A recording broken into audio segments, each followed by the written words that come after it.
Actually, you know, if my memory serves me right, the NADCO report actually prioritized the reconstitution of IEBC as one of the key priorities, and yes, we moved from that particular point. So the question I would ask you then is what is on the front page of the Daily Nation? Who's fooling whom in this particular delay of IEBC, from your analysis of what has been going on from the time this recommendation was made to today? We've made very little progress in that regard. You see, number one, when we did NADCO, we thought that as a country we were trying to clear out the issues that were very contentious in terms of what we went through and what each leader felt. And you remember at Azimio, Kalonzo was our chair, and we had Kimani Ichung'wah. And for him now to come and say that either it is the president or who, I think it is unfortunate, because this was a report that meant even when you don't want to see your brother, but you can sit down and discuss. And so for me, my vice president just needs to sit down with the president, because they were part of the team. And it will be very unfortunate if his report does not come out the way it's supposed to come out. I pray he needs to be thinking that way, that I was a chair of a report somewhere, and what I should be doing is to push this report to see and to make that, give yourself an opportunity to just be the leader. Sometimes each of you will do your egos away and remember the country is bigger than both of you. And so you look for the president, you sit down. You've gone to the president not because you want to, you will be a presidential candidate. So you need the things to work. So the best is sit with him. Sitting with him doesn't mean you've done a handshake, it means you've gone back to ask. I was a chair of NADCO, a co-chair. So he should separate himself from the NADCO process? No, you can't separate until you see the fruits of that NADCO report. Then you will come out one day and say, look, I was a chair, we agreed we shall have IEBC, we agreed we shall have a few other things that are in NADCO that are very critical, the 2/3 gender rule, all that will be, in the end, it will be your legacy, that I was a chair who did this at Bomas, we spent public resources, and here we are. As members of parliament, yes, I know some will blame us, but I think we've finished that part. It came out of our hands. They stood at KICC and said now they are moving on. Now, what I would plead now with the judiciary is sometimes when these things are of public interest, then there's no need of it, and I agree. Maybe we need a legislation that says when it's of public interest, you go the same route we normally do the presidential results.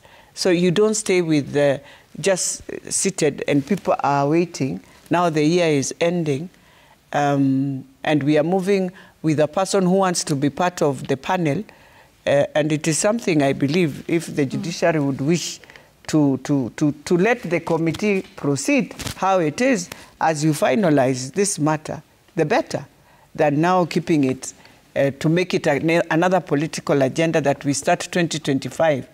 I'm hoping they will give us a Christmas gift, that the Court of Appeal.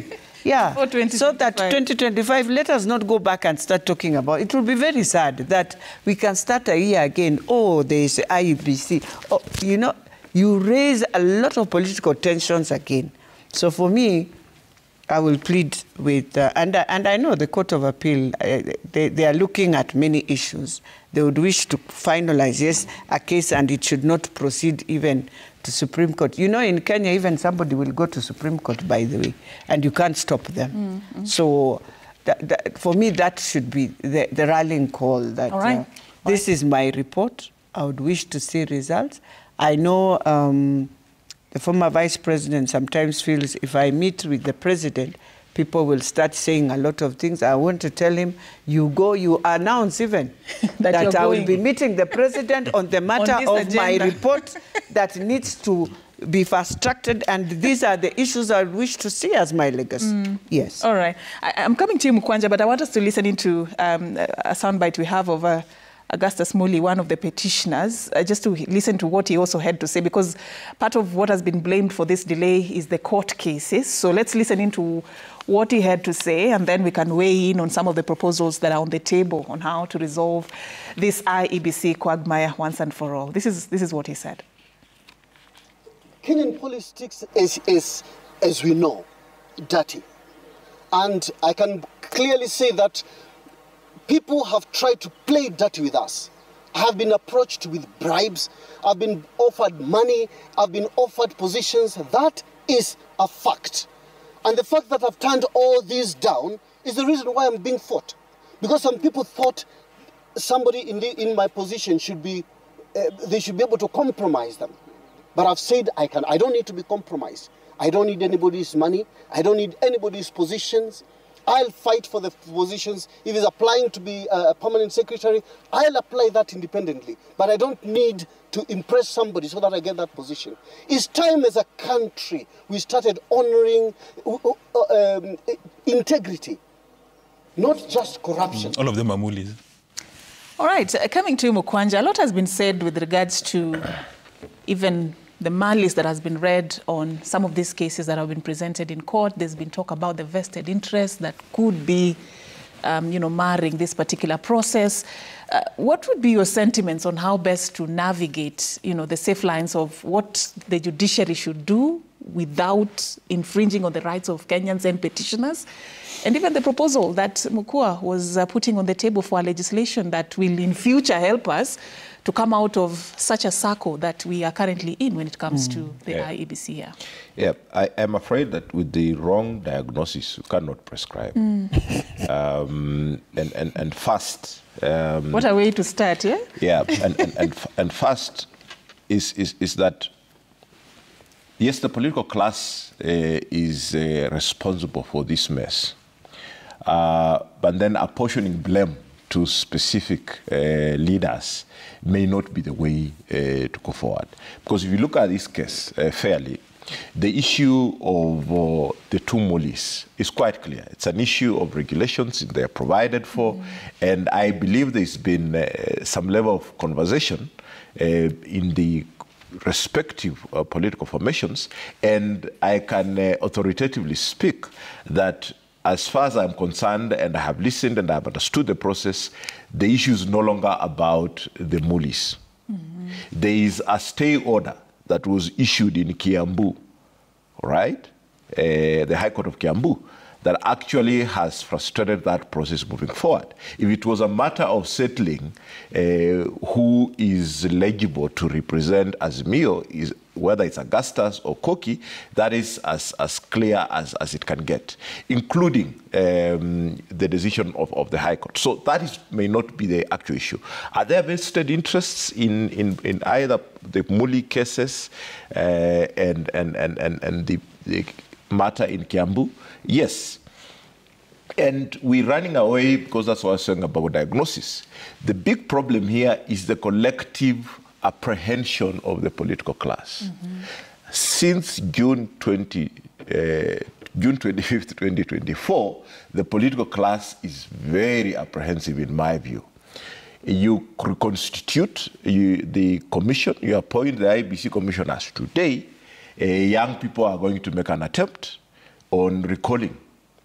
You reconstitute IEBC today, young people are going to demand to be registered as voters. Now, if it's something that brings the current president and even the former president and all the aspiring presidents, be it Raila Odinga or Kalonzo Musyoka, if there is fear that they are sweating about, it is actually the young people coming on board as voters. So in my view, the game to suppress the numbers in 2027 of young people is what is, they may not, Kalonzo may not say it, William Ruto may not say it, and the politicians who seek votes may not say it, but there is a level of apprehension about voter registration, and that has to be delayed to a good extent, best possible. So that is one. In terms of what the court can do, I think the court is being overburdened because of their progressive nature. And look at the issue in Kiambu, for instance. It's about disability. We have Article 100, all right, that should have, and Article 54. Why don't we have legislations that can actually address these issues so that when we constitute in public bodies like those ones, we're making public appointments, then that quota is actually taken care of, so that you don't have persons with disability having to run to court to pursue their interests.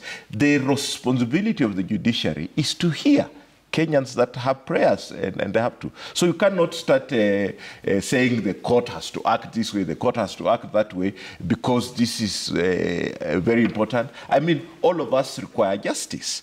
And if the matter has come before the court, then it has to be listened to. So let us stop overburdening the judiciary, because it's of the three arms of government, it is the one that has demonstrated some That's why I progress. asked you, what are the safe lines to trade to avoid what some have termed as judicial dictatorship? Because now if we want to impose, we are asking of the judiciary to impose certain things on Kenyans, then it could just be... The ones calling about judicial dictatorship, it's because they are unable to respect the rule of law, and they are promoting their own political bad manners. And it's difficult even to legislate what Mokua is talking about. You know, when we have the president and has the constitution to respect, we have to demand of that. When Kenyans have to go to court to pursue their rights, we do not have to say, let us suspend your rights simply because someone is not doing their job. We cannot overburden the judiciary simply because they want to do their job. And the matter of IEBC is an issue that Mokua also gave us a bit of background. If the political class has had conversations, what is the matter about gazetting the selection panel so that they can be able to address? If the issue is about disability, feeling that they're being left out of, you know, very important public appointments, why is Parliament not addressing the issue of Article 52, Article 54, and Article 100 on this inclusion, so that you can address these issues holistically? All right. Mheshimiwa Sossion, how do you look at it? Because when we hear terms like state-sponsored, when we hear terms like now let President William Ruto talk to his proxies, do you think the weight is on the president's desk that he can actually bring this to order if he decides to do so, from your analysis? No, there is nothing the president can do with a matter of a court order, with a matter that is in court. And this is not a new thing. The president has been stopped several times from executing certain programs via court orders, and he has complied. This is a matter whose litigants are known, and whose interest they're representing is also known. And a matter being in court must be dispensed of. The entire process has been stalled by the court. And I've seen here, Kithure Kindiki, the deputy president, has taken the blame to the doorstep of Stephen Kalonzo Musyoka, that is the one who is derailing with so many of his cases in court. So whoever is sponsoring cases has been actually mentioned, and I pivot back to what Patrice Alachi was talking about. We were so glad as a country that the NATCO report had opened the avenue for re-establishment of the IEBC, but it's sad that it has gone back to court again. I still want to agree that probably matters to do with IEBC should be resident with the bench at the Supreme Court and with clear timelines, because it's about security of the state, and it's not about mere theoretical arguments of what we think. It is about the IEBC being in place all the time. It is not about the IEBC being dysfunctional for some time, because look at the work of the IEBC. One, to audit the previous election. So we must have had an audit report of 2022 elections conducted by the chair and commissioners of the IEBC and dispensed of and handled by the country. And that should have guided the preparations for 2027. That includes delimitation and registration of voters. If all those operations are not functional, then the country is in a dire threat in readiness for 2027. I don't think anybody sane in this country would pleasure in having the delay in the constitution of the IEBC from the president and everyone else. Let us not speculate. Let's agree we must have the IEBC in place. And the roadblock to the constituting panel from working is a matter in court. What is the judiciary doing about it to expedite and dispose of these matters? Of course, the other day we saw Isaac Leonola, the judge of the Supreme Court, raising issues about it. But he is raising issues about itself. The judiciary raising questions about itself, because this matter is with the judiciary. And as a country, we've learned to respect the judiciary, and we do respect. So, when is the judicial process going to dispense of this matter? Because any matter filed before the judiciary will always be entertained, and it will be listened to, and it will be treated and processed by the courts. When is the Court of Appeal going to conclude processing this particular matter? Because that is where the buck stops. It's not about the side negotiation. Let the judiciary dispense of its own matter, so that then if there are matters to be canvassed politically, then they can be done. We saw the former president and the current president, they've stated very clearly that the matters before the court must be removed, and the hurdles must be removed, because an election of a country, particularly election of Kenya, are so sensitive that we must have an IEBC in place at all time. And we pivot back to Kriegler. Kriegler did a good job and guided this country. And we cannot destroy it in 2024 by running to courts with matters that can be dispensed of. The issue is about affirmative action, persons with disabilities. And my question is, in terms of affirmative actions and rights of groups, must they be everywhere? These are things that we really need to cure, because we cannot have these arguments forth, back. The next day, everybody in this country will want to be represented. And we are talking about a panel of a small, a panel of about 5, 10 people. It becomes an issue of dispute until work cannot be done. Maybe it could be emanating from the culture of mistrust that we have allowed to continue in our country. That's why we feel if we have our own sitting. But our democratic level, we've grown. Our interest will be Our democracy is one of the most mature democracies. And I want to go on break now. It's one of the most mature democracies. And we must learn to build trust. And it's only about one person, one member of the panel that is in dispute. And if you look at it very closely, it is about Wiper. If you look at it very closely, it's about one small pocket region of the country stalling the entire country. And I think those responsible should come out. You cannot hold the country at ransom. Yeah, because some constituencies have not had members of parliament. Our constituency in Northern Kenya has not had a member of parliament from 2022. And this is travesty of justice to the people of Kenya. Well said. I want us to close that matter because we still have another very interesting matter that we want to talk about that we will be discussing after the break. That is the meeting that happened yesterday between former President Uhuru Kenyatta and the current President William Ruto. We want to take a very short break as we allow you and also welcome you to weigh in on the conversations we're having this morning at Citizen TV Kenya at Safin_Achie.